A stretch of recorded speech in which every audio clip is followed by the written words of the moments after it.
Professor of Mathematics in Engineering Science Community Department.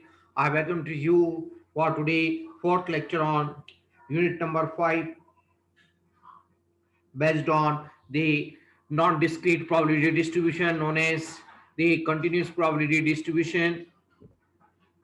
After 8 minutes, I will start the today's session.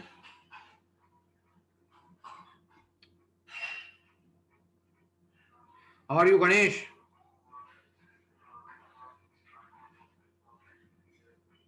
कैसे हो Ganesh?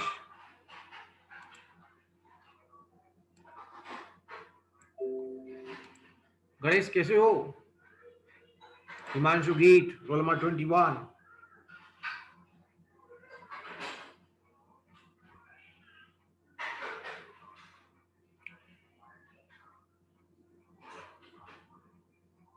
Roll number 26.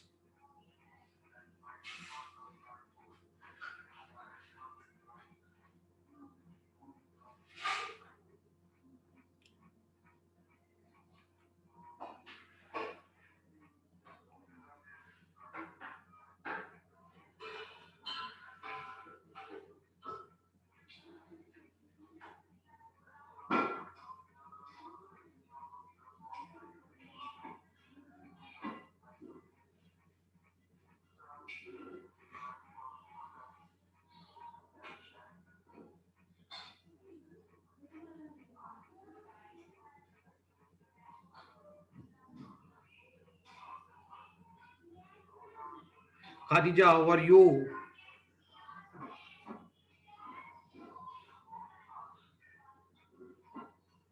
Yes, sir, I'm fine. Okay. I will start the session after 7 minutes. Roll number 49.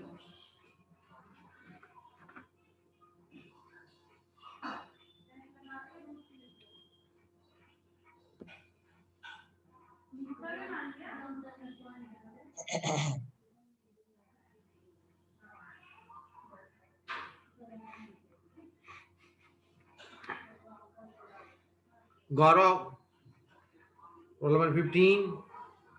Write your roll numbers. Gaurav Chauhan.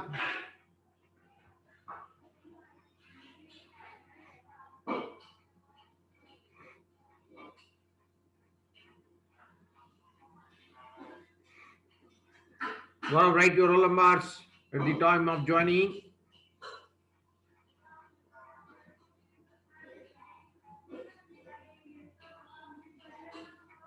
After 5 minutes, I will start the session.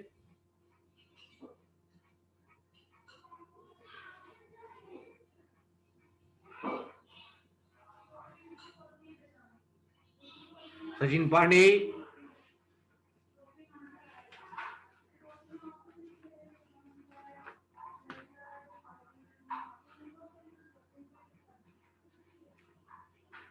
Arpit Verma, roll number 7.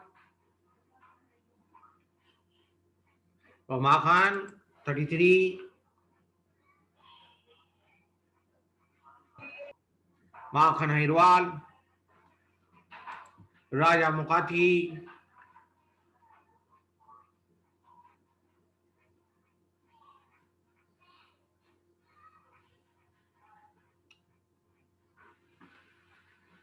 Roll number 7 also okay. Your attendance. Gaurav Chauhan, okay. Your attendance I am taken. Shashank Pani.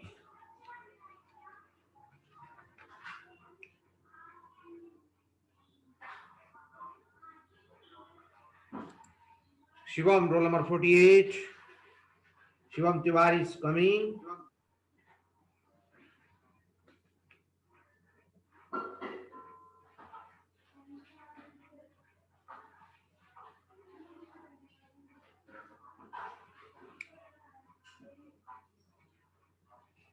After 4 minutes, I will start the session. Pradeep Jadhav, roll number 1, D01.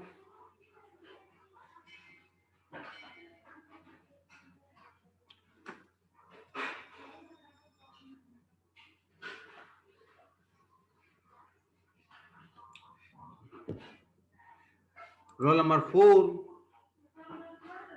Ajay Ludi already joined. Good morning, sir.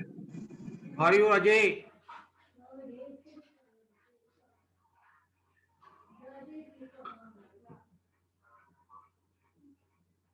Very good morning to all of you. After 2 minutes, I will start the session.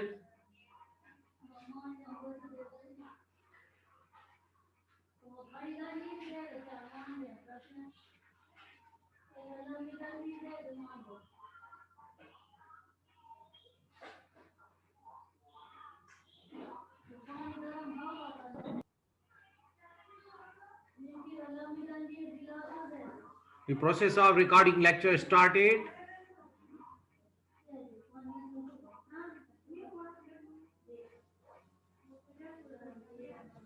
Archie Jaswal, roll number 1.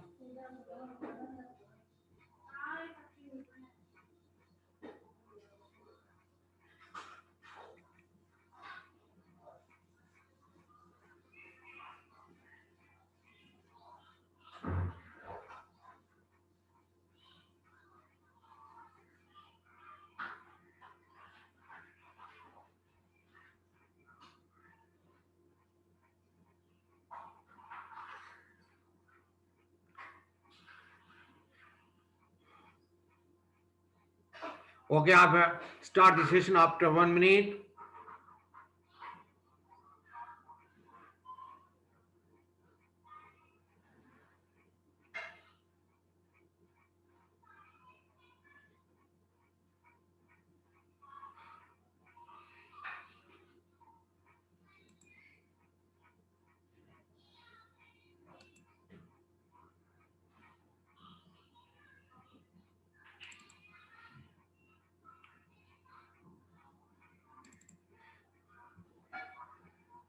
My dear students of BTech, second year civil branch, I'm Dr. Rohit Prasai, Associate Professor of Mathematics, Engineering Science Unit Department at Chami Devi Group of Institution Indore.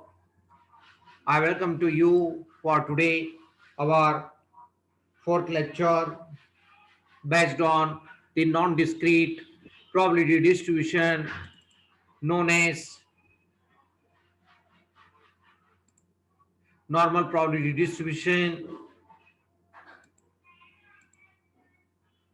And then one more distribution remains in this same chapter as exponential distributions, because sometimes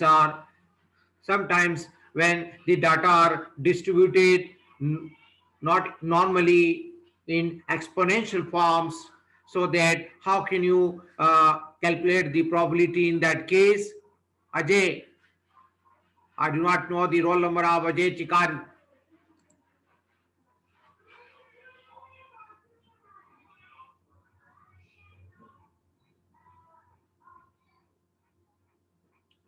Okay, so that's why this distribution is required in that case. So first of all, today we continue the process of finding probability through normal distribution. So what do you mean by normal distribution? Let me understand first their basic, and then we come to the example based problems. That is continuous probability distribution, जो मैं आपको starting में बता चुका हूं. Continuous probability distribution, we are having a lot of continuous probability distribution, in which out of them in our engineering science you are requiring these two distribution. One of them is normal and the second one is exponential distribution. So what do you mean by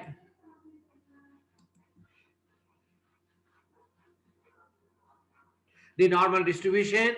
The normal distribution को ही normal, the normal or the Gaussian, actually this concept is derived or the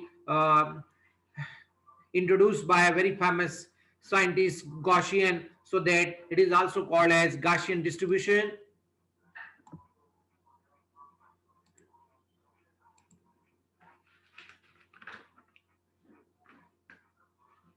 You are not avoiding your bad practice of coming late. Session खत्म हो रहा है और आप लोग अभी भी टाइम पे नहीं आ रहे हैं क्लासेस में. इसलिए मैंने वेटिंग रूम को ओपन नहीं रखा है ताकि हमें पता लगे कि कौन टाइम पे आ रहा है, कोई टाइम पे नहीं आ रहा है. So, okay, the normal or Gaussian distribution is a continuous probability distribution that frequently occurs in natural and has many practical application in statistics. Statistics is one of the branch of mathematics. Some of the topics you already studied, some of you study here. So now, call number 53.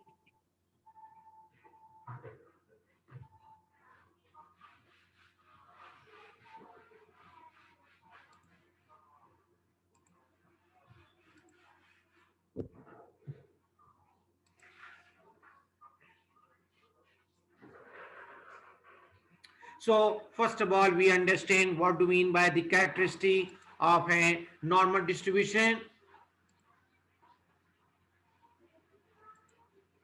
क्या quality होती है, क्या characteristic होती है normal distribution में. सबसे पहले characteristic होती है बेल शेप में, बेल फॉर्म में होती है. इसका जो ग्राफ होता है वो बेल शेप में होता है और ये सिमेट्रिकल भी होता है.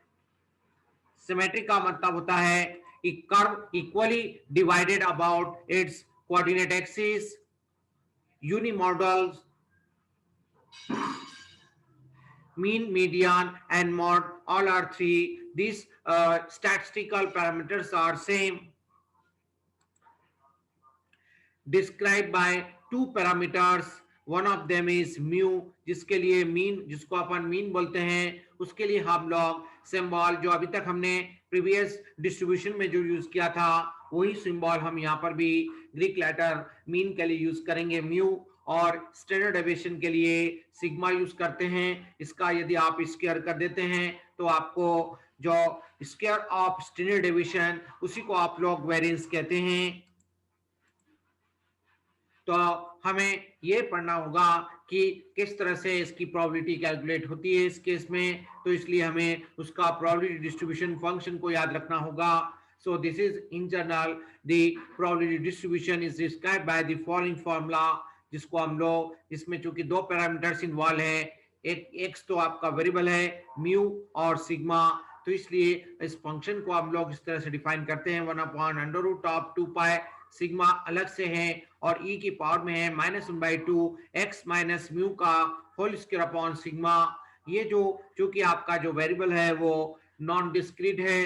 डिस्क्रीट का मतलब होता है जिसमें half of the real line जैसे 0 से इंफिनिटी होता है, जबकि यहाँ पर जो इंटरवल है वो रियल लाइन है. इसलिए इसको हम लोग नॉन डिस्क्रीट या कंटिन्यूअस रैंडम वेरिएबल के नाम से हम जानते हैं, जिसका रेंज -50 से +∞ होता है. So where the function f of x define the probability density associated with the random variable x equal to small x, that is the above formula is a probability density function, जिसको short में आप लोग PDF के नाम से जानते हैं, कहते हैं, पुकारते हैं. Because mu and sigma can have infinitely many values, it follows there are infinite many normal distributions. This is another important experience.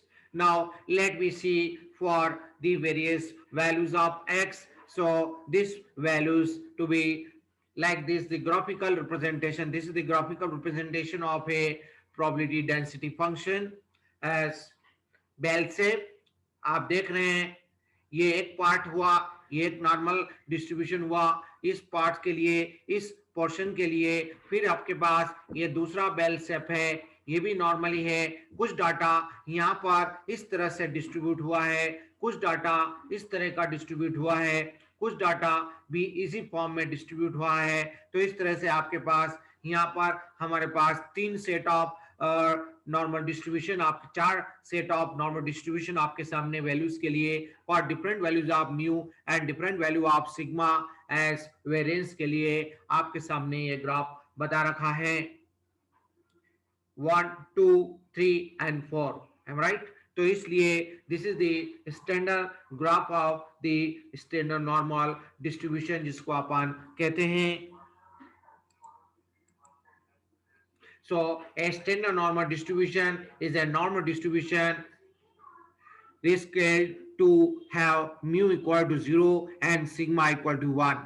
तो यदि हमें स्टैंडर्ड नॉर्मल डिस्ट्रीब्यूशन के लिए वैल्यू जनरली कैलकुलेट करने के लिए ही एग्जामिनर आपसे क्वेश्चन करता है, तब उस केस में जो आपका जनरल फार्मूला मैंने आपको पिछली स्लाइड में बताया है, उस फॉर्मूले में आपको म्यू की वैल्यू 0 रखना है और सिग्मा की वैल्यू 1 लेना है, जिसको अपन स्टैंडर्ड डेविएशन बोलते हैं। म्यू की वैल्यू 0, मीन की वैल्यू 0 पे फिक्स करना है, सिग्मा की वैल्यू को 1 लेना है। तब इस केस में आपका जो है प्रोबेबिलिटी डिस्ट्रीब्यूशन फंक्शन जो है इस फॉर्म में रिड्यूस हो जाता है। एफ ऑफ जेड कामा 0 कामा 1, जो आपने वैल्यू यहाँ पर म्यू की और सिग्मा की आपने इस फॉर्मूले में रख दी है। So 1 upon under root of 2 pi e की power z square upon 2, x lies between minus infinity से plus infinity. So the ordinate of the standard normal curve is no longer called x but z. तो हम जो standard normal distribution होता है उसमें जो हमारा वेरिएबल होता है x, उसको हम लोग z से रिप्लेस करते हैं। इसकी वैल्यू क्या होती है इसको भी मैं अभी आपको आने वाली टाइम में बताऊंगा। z की जो वैल्यू होती है किस तरह से इसको आपने रिप्लेस किया है। हमारा जो पहले वाला फॉर्मूला आपको बताया है उसमें x माइनस म्यू अपॉन 2 की वैल्यू को z रखा है। फिर से देख सकते हैं हम पिछली स्लाइड की तरफ, ये जो आपके पास x minus mu upon sigma है इसको अपन ने z से रिप्लेस किया है। शॉर्ट फॉर्म में लिखा है क्योंकि ये लॉन्ग फॉर्म है, इस फॉर्म से वैल्यू कैलकुलेट करने में दिक्कत होती है, इसलिए इसको शॉर्ट फॉर्म में कन्वर्ट किया है। इसलिए इस शॉर्ट फॉर्म को हम स्टैंडर्ड नॉर्मल डिस्ट्रीब्यूशन कहते हैं। ये देखिए गाइस, ये लोअर लिमिट माइनस इन्फिनिटी से है, अपर लिमिट प्लस इन्फिनिटी है।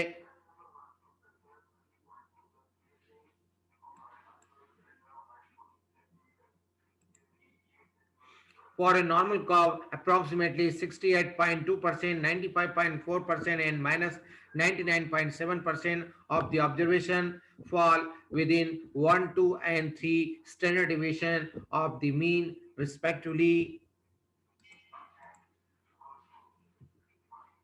ये कुछ स्टैंडर्ड वैल्यूज को हमने यहाँ पर शो अप कर रखा है ग्राफिकली सेंस में।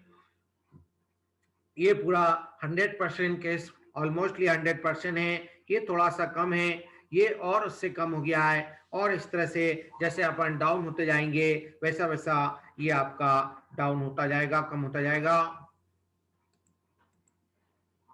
Where the standard rise normal variable की जो वैल्यू है वो होती है z equal to x minus mu upon sigma, जो कि आपको याद रखना है, with mean mu and the standard deviation sigma. इसके बाद हम लोग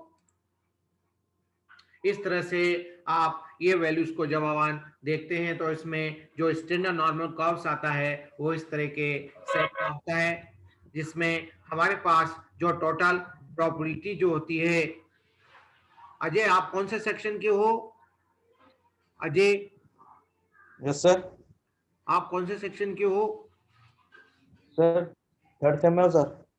थर्ड सेम में हो? इसी ब्रांच में हो कि Yes, sir. किसी और सेक्शन में होंगे? सिविल में सर, लेटरी एंट्री। लेटर एंट्री अभी अभी Yes, लेटेस्ट sir. हुआ है क्या?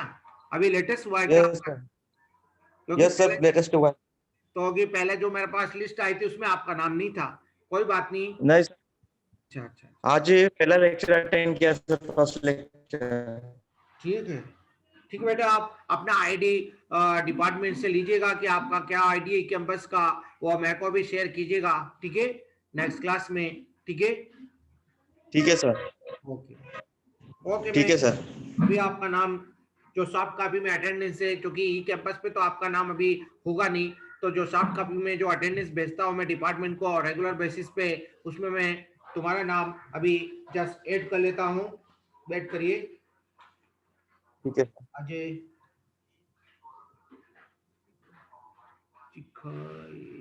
चिखाली कर, यस सर।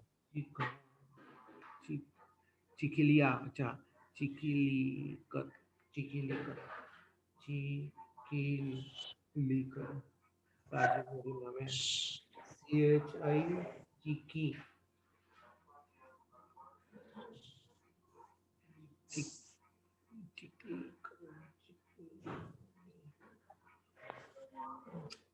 ठीक है बेटा। आप कहाँ से हो प्रॉपर? सर आप ब्रानपुर सर, ब्रानपुर। ओके, आप थोड़ा अपने जो अदर्स लेटर एंट्री के स्टूडेंट है उनके भी टच में रहेंगे और मेरे टच में भी रेगुलर बेसिस पे रहेंगे। ठीक है sir. 45 roll number saintly join. क्या है, जब भी कोई अननोन व्यक्ति ज्वाइन करता है तो मुझे उससे डिटेल लेना होती है। Okay sir. गुड डे बेटे, welcome to you. Thank you sir. और रेड हुए हैं। आते हैं हम लोग अपने कुछ स्टैंडर्ड बात कर रहे थे। हमारे सामने जो फिक्स डाटा होगा, जो हमारे सामने प्रैक्टिकल प्रॉब्लम्स होगी, क्योंकि हमारे को मालूम है, वी नो दैट कि टोटल पॉसिबिलिटी जो होती है, टोटल प्रोबेबिलिटी जिसको अपन बोलते हैं, वो 1 होती है। तो ये जो आपका बेल शेप दिख रहा है, इसमें इस साइड का जो पोर्शन है ये 50% और इस साइड का पोर्शन 50%, ऐसा करके टोटल हम इसका सम करेंगे तो 1 होता है। 1 होती है। इसीलिए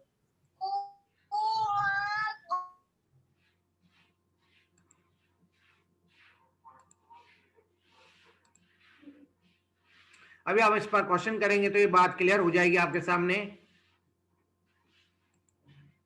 ये हमारे सामने स्टैंडर्ड डाटा होता है, ये नॉर्मल डिस्ट्रीब्यूशन टेबल्स कभी एग्जामिनर आपको प्रोवाइड करता है, जो कि स्टैटिस्टिकल टेबल के नाम से जाना जाता है। नहीं तो आपको कभी एग्जामिनर टेबल प्रोवाइड नहीं कर रहा है एग्जाम हॉल में, तो आपको डाटा क्वेश्चन में देता है। इसको देखने का, इसको यूज करने का, अप्लाई करने का तरीका अभी आपको मैं बताऊंगा ही। अभी उसके पहले हम लोग एक एग्जांपल करेंगे, उससे हम इसको अप्लाई करना सीखेंगे। सभी बुक्स में, जितनी भी स्टैंडर्ड बुक्स में देखेंगे आप, उसमें ये नॉर्मल डिस्ट्रीब्यूशन टेबल दे रखी है, तो ध्यान रखिएगा इसमें बहुत सारी नॉर्मल डिस्ट्रीब्यूशन टेबल दी हुई है। तो ये जो वाली होगी, जो area under the standard normal curve from 0 to Z, यही वाली सही होगी आपकी, यही वैल्यू आप लोग यूज कीजिएगा। ठीक है, ये बात ध्यान रखने के लिए, याद कर रखने के लिए मैंने ये अपने पीपीटी में ऐड ऑन की है, आपको बताने के लिए बताया है। जैसे अभी आप हमारे सामने डेली बेसिस का एग्जांपल्स आता है, वो हम पहला एग्जांपल ले रहे हैं। On A final examination in mathematics, the mean was 72 and the standard deviation was 15. Determine the standard scores of students receiving grades 60 and 93. Suppose हमारे पास इस तरह का कोई लाइव एग्जांपल्स है, इस तरह के कोई एग्जांपल्स हमारे सामने आएंगे, तो इस तरह के क्वेश्चन का हमें आंसर देना है। तो हम सिंपल जो हमारा प्रोबेबिलिटी का थ्योरी होता है, उससे हम इस तरह के क्वेश्चन का आंसर दे ही नहीं सकते हैं। ठीक है, ना के बराबर है। तो इसलिए ऐसे क्वेश्चन का जब आंसर होगा, वो हम लोग नॉर्मल डिस्ट्रीब्यूशन से बहुत आसानी से दे पाएंगे। तो सबसे पहले जो भी डाटा दिया हुआ है वो अपन लिख लेंगे। Given that mu as a mean equal to 72 दे रखा है, स्टैंडर्ड डेविएशन दे रखा है, आपको सिग्मा की वैल्यू आपको दे रखी है आर के ऑर्गेनी is also new. Okay, so we have the formula for determining the standard score of the student receiving the grades. मान लेते हैं ग्रेड्स को जिसको अपन x से डिनोट करते हैं, उसके लिए हमारे पास एक जनरल फार्मूला क्या होता है, जिसको random variable standard random variables कहा जाता है। z वेरिएबल जिस z से डिनोट करते हैं, z इक्वल होता है x minus mu upon sigma. अभी आपके पास जो स्टैंडर्डाइज वैल्यू है,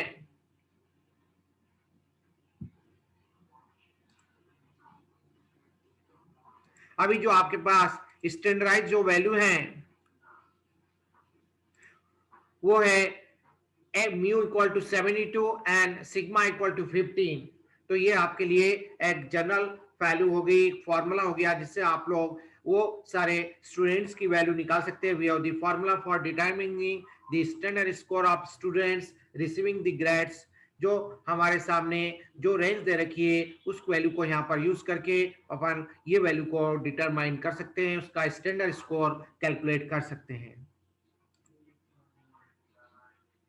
जिसको हम लोग one by one next step में बता रहे हैं। The standard score z of students receiving the grade x equal to 60 is equal to z equal to होगा x माइनस 72 अपॉन 15। ये तो हमारा बेसिक फॉर्मूला है, इसमें x की जगह आप 60 रख दीजिए तो ये आएगा आपका 60 minus 72 upon 15 that is equal to, इसको सॉल्व करेंगे तो वो आएगा माइनस 0.8।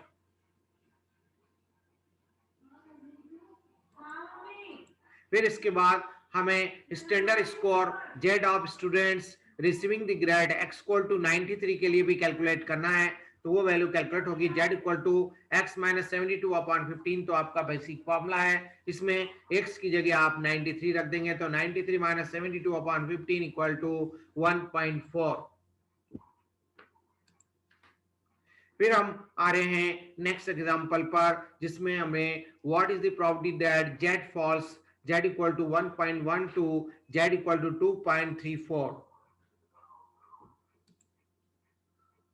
दैट इज हमें वो प्रोबेबिलिटी निकालना है, तो उसके लिए हम लोग इसको एक इंटरवल में मेंशन कर सकते हैं 1.11 से लेके 2.34।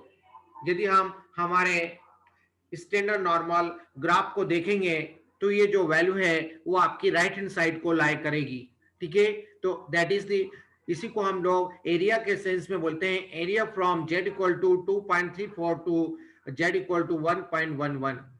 1.11 जो है वो 2.34 के पहले आएगी, तो जो इनमें जो बड़ी वैल्यू हुई वो 2.34 हुई, तो area from z equal to 2.34 to z equal to 1.1,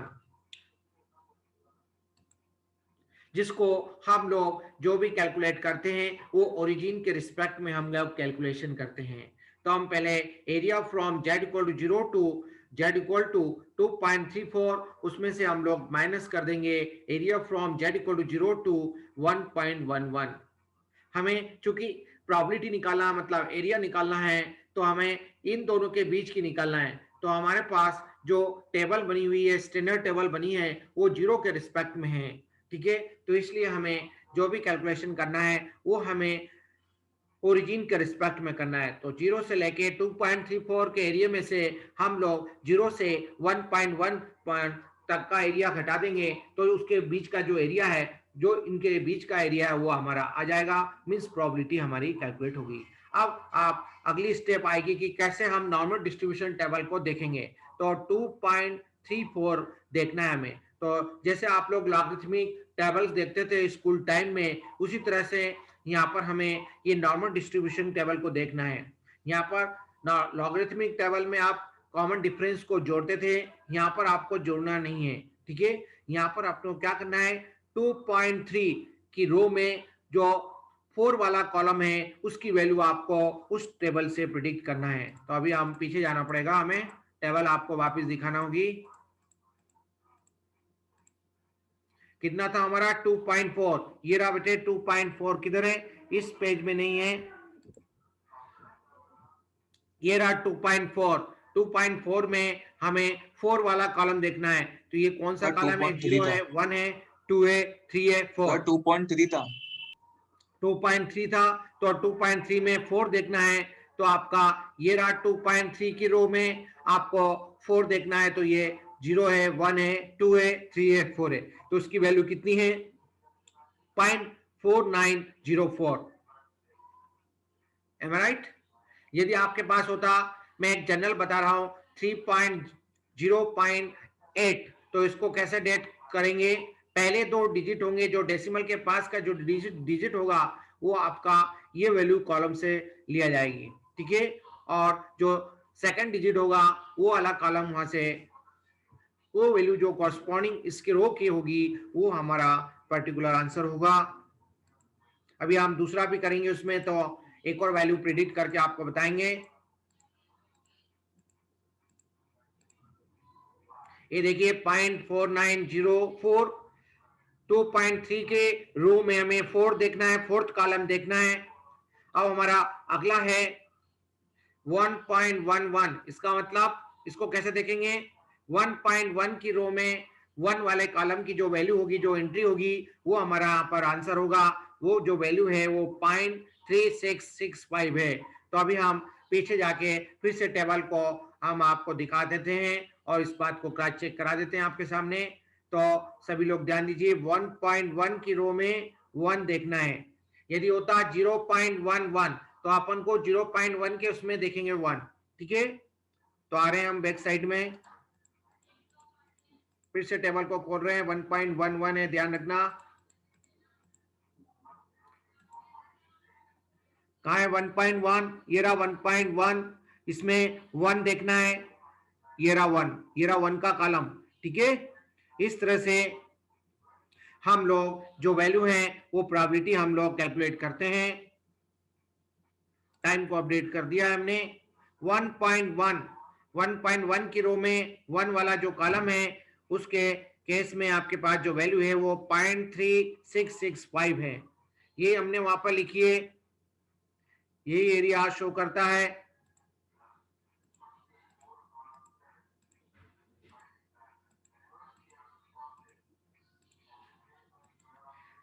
पहले केस में, पहले एग्जांपल में अपन ने स्टैंडर्ड स्कोर निकालना सीखा है, स्टैंडर्ड नॉर्मल डिस्ट्रीब्यूशन की वैल्यू कैसे निकालते हैं वो निकालना सीखा है। और दूसरे एग्जांपल में हमने प्रोबेबिलिटी निकालना सीख रहे हैं। ये दो एप्लीकेशन है नॉर्मल डिस्ट्रीब्यूशन के। तो आपने देखा 0.3665, 0.4904 में से ये वाला सब्ट्रैक्ट करेंगे तो आपके पास जो बैलेंस बचेगा वो आएगा 0.1239 since by looking the above standard normal distribution table. Okay, जिसको हम लोग यहाँ पर ग्राफिकल सेंस में बता रहे हैं, इसी को हम ग्राफ से शो कर रहे हैं।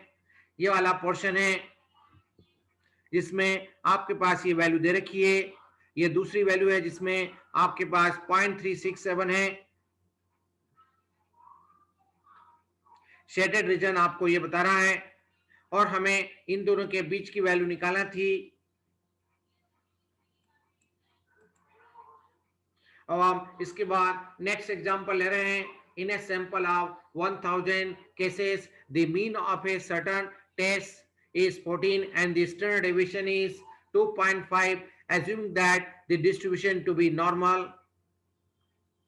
कभी कभी क्वेश्चन में हिंट दिया होता है कि भाई ये क्वेश्चन नॉर्मल से ही होगा, जब नहीं दिया होगा तो आपको उसके बारे में बेसिक इंफॉर्मेशन होगी तो समझ जाना कि ये क्वेश्चन नॉर्मल डिस्ट्रीब्यूशन से ही होगा, जो आपको मैंने इसके पहले ये क्वेश्चन में टर्म्स कंडीशन बताई थी।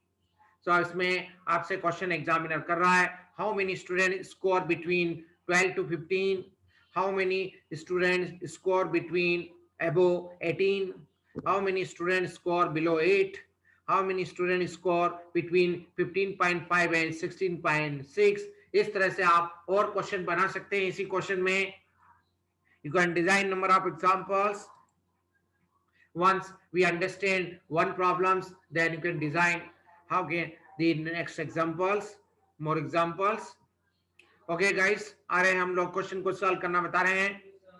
गिवन दैट n मतलब टोटल नंबर ऑफ ट्रायल्स आपको दे रखी है, टोटल नंबर ऑफ ऑब्जर्वेशंस बोले वो आपके सामने 1000 दे रखा है, मीन की वैल्यू 14 दे रखी है, स्टैंडर्ड डेविएशन की वैल्यू आपके पास 2.5 दे रखी है।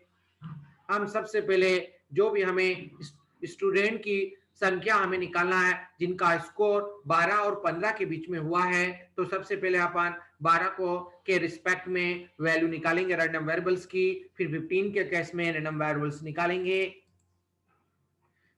So we have the general formula for determining the standard normal variables, z equal to x minus mu upon sigma, x minus 14 upon 2.5 दिया हुआ है आपको।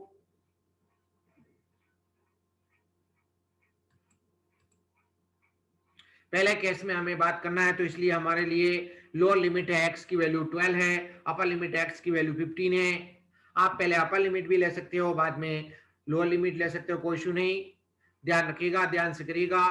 पहली जो वैल्यू है इसके कॉरस्पॉन्डिंग उसको अपन ने z1 से डिनोट कर दिया है। x minus mu upon sigma general formula होता है जो अभी हमने लिखा है, इसमें स्टैंडर्ड वैल्यूज रख दी है।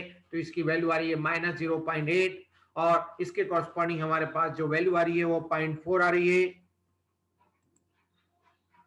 Therefore, the area lying between Z1 equal to minus 0.8 to Z2 equal to 0.4. That is the probability of students having score between 12 to 15, जिसको हम मैथमेटिकल सिंबल में इस तरह से रिप्रेजेंट कर सकते हैं, वर्ड्स में इस तरह से हम लिखेंगे उसको। So probability that is minus 0.8 to 0.4, that is जो भी हमें कैलकुलेशन करना होता है वो ओरिजिन के रिस्पेक्ट में करना होता है, इसलिए हम ओरिजिन के रिस्पेक्ट में बात करेंगे। तो minus 0.8 to 0 and plus probability of 0 to 0.4। Guys देखिएगा, हमें 0.8 का 0 वाला कॉलम देखना है। नेगेटिव वैल्यू केवल ये दिखाती है कि हमारे जो डिस्कशन चल रहा है वो लेफ्ट साइड में चल रहा है। ये जो मतलब हम नेगेटिव डायरेक्शन की बात कर रहे हैं, नेगेटिव क्वाड्रेंट की बात कर रहे हैं, और पॉजिटिव वैल्यू पॉजिटिव क्वाड्रेंट की तरफ शो करता है। इससे घबराने की जरूरत नहीं कि माइनस साइन आ गया, इसका मतलब क्या? माइनस का मतलब है लेफ्ट साइड में और प्लस का मतलब राइट साइड में।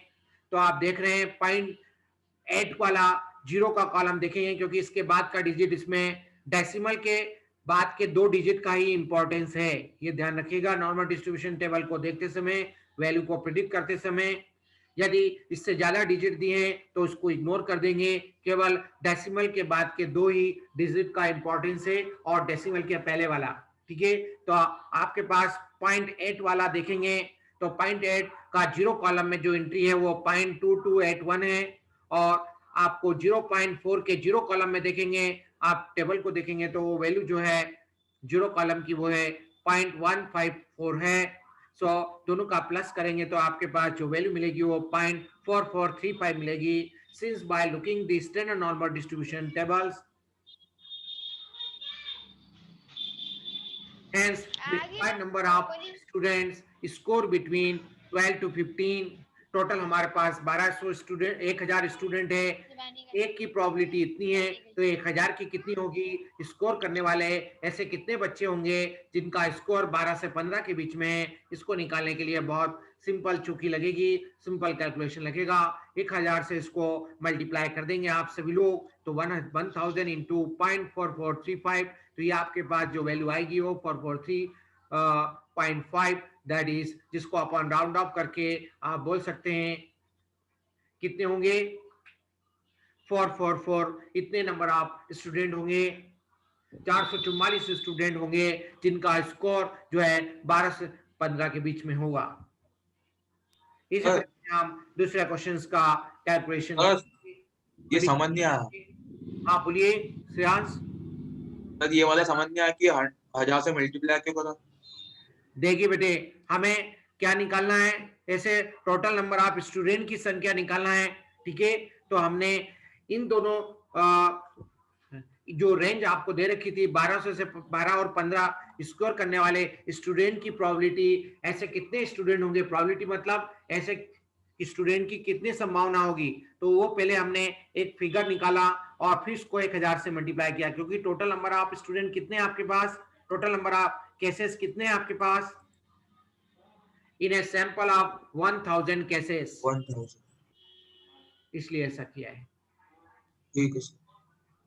अब इसके बाद फिर आप लोग यदि 18 के लिए कैलकुलेशन करेंगे तो पहले आप वो स्टूडेंट की प्रोबेबिलिटी निकालेंगे जो कि 18 से अबव स्कोर करते हैं, और फिर इसको भी 1000 से आप मल्टीप्लाई करेंगे तो आपको ये फिगर मिल जाएगा। फिर इसी तरह से बिलो की बात चलेगी, फिर इसी तरह से इन दोनों के बीच की बात चलेगी। तो हम और बता देते हैं, अभी टाइम बचा है तो दूसरा पार्ट भी हो जाता है, उसको भी करा देते हैं। ये रहा गाइस, सबसे पहले अपन को जो वेरिएबल दे रखा है उसको उसके करस्पॉन्डिंग रैंडम वेरिएबल निकालना पड़ेगा, स्टैंडर्ड वेरिएबल के टर्म्स में उसकी वैल्यू निकालना पड़ेगी, तभी हम इसको यूज कर पाएंगे, अप्लाई कर पाएंगे। इसलिए आपको दे रखा है x की वैल्यू 18 रख देंगे upon this equal to 1.6, so therefore the area lying right to z equal to 1.6, that is the probability of students having score above 18। तो हमने आपको बोला है जो भी हमें वैल्यू निकालना है वो हम 0 के रिस्पेक्ट में निकालेंगे। हमें मालूम है ये जो 1.6 है ये राइट हैंड साइड में आता है, पॉजिटिव डायरेक्शन में आता है। राइट हैंड साइड में जो टोटल हमारा हाफ प्रोबेबिलिटी है, हाफ प्रोबेबिलिटी क्या होती है 0.5 होती है, तो उसमें से हम लोग ये वाली कैलकुलेट करेंगे, उसको हम घटा देंगे तो हमारे पास इसकी एबो की प्रोबेबिलिटी हमें मिल जाएगी। तो ये जो वैल्यू होती है 0 से इन्फिनिटी मतलब half of the bell shape, उसकी प्रोबेबिलिटी कितनी होती है 0.5 होती है। उसमें से हम लोग इसके एबो की निकालना है तो यहाँ तक की वैल्यू की हम वैल्यू निकालेंगे, 0 से 1.6 की रेंज की वैल्यू निकालेंगे, उसको इसमें से टोटल में से घटा देंगे तो इसके बाद वाले एबो पोर्शन की नंबर ऑफ